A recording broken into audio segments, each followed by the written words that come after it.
From North Little Rock to Benton, drivers on I-30 are reminded every day of efforts to widen the highway. But the traffic headaches today are supposed to bring an economic payoff later. Very soon, a huge expansion will begin for a different form of transportation. All new tonight, THV 11's Rolly Hoyt digs into the effort to make the Arkansas River deeper and the economic promise it may bring. So this is actually designated as Marine Highway 40, so it's just like Interstate 30 or 540 or any others. It's transporting goods and commerce through the state of Arkansas. Most of us don't think of our state's namesake river in those terms, and with the mighty Mississippi along our eastern border, the Arkansas isn't always the first river you think of when it comes to commerce.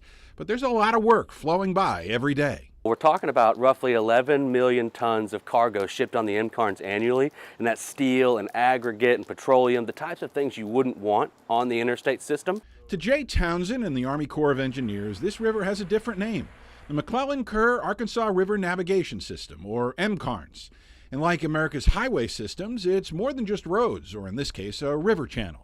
It takes technology to unlock America's interior. It's 18 locks and dams, man-made canals, and natural engineering. And today, under the surface, a 9-foot channel for barges and tugs to plow through.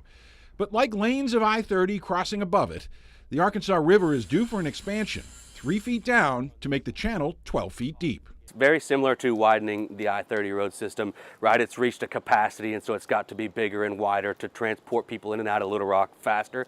Same for the river system here, right? It's got additional capacity, and so we could put more commerce and goods shipped on it around the world.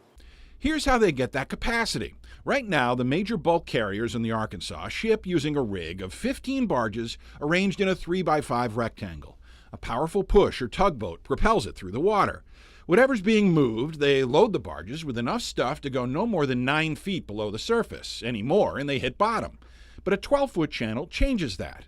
Pile more stuff on the barge, go deeper down, ship more product, make more money. So as it stands right now, the Arkansas River averages about 11 million tons of commodities shipped up and down the river system. We believe when we go to a 12-foot channel, we'll see an increase in about 40%.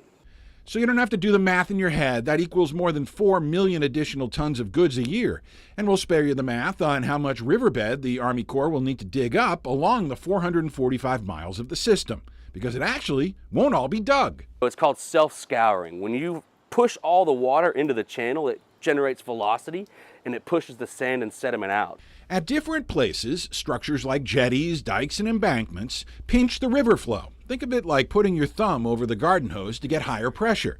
Ideally, the faster river will carve the channel and send the silt and sand eventually out to sea. So it's a big effort to dig up the Arkansas River system too, but what we want it to do is work for itself. Working for itself without a raise. Gotta hand it to our friend the river. But we will have to pay for all that infrastructure. $92 million in startup funding is coming from the big infrastructure law passed by Congress and President Biden last year. It shouldn't be as big a headache as widening a highway, and there won't be a glittering bridge when it's done. You probably won't notice it at all. But there should be a quiet payoff leading to a huge economic cash flow. Visually, you're going to look at it and go, well, what changed? The mariners are going to know what changed. The farmers, when they're pushing out their agriculture is going to know what changed when more is moving. In Little Rock, Rolly Hoyt, THV 11 News.